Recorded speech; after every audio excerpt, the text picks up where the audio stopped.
Hey everyone, in this tutorial, I'll show you how to generate facts from any text for free using AI.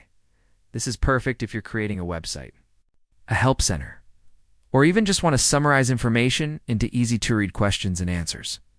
Let's get started. First, open your browser and go to a free AI tool like Google AI Studio or any online text-to-fact generator.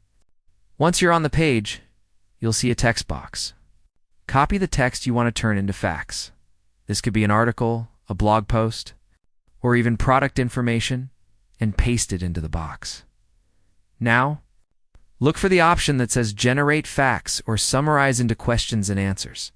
Click it, and within a few seconds, the AI will scan your content and create a list of common questions people might ask, along with clear, short answers.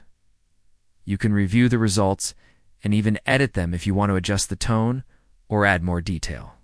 Some tools also let you regenerate or refine the accuracy once you're happy with them.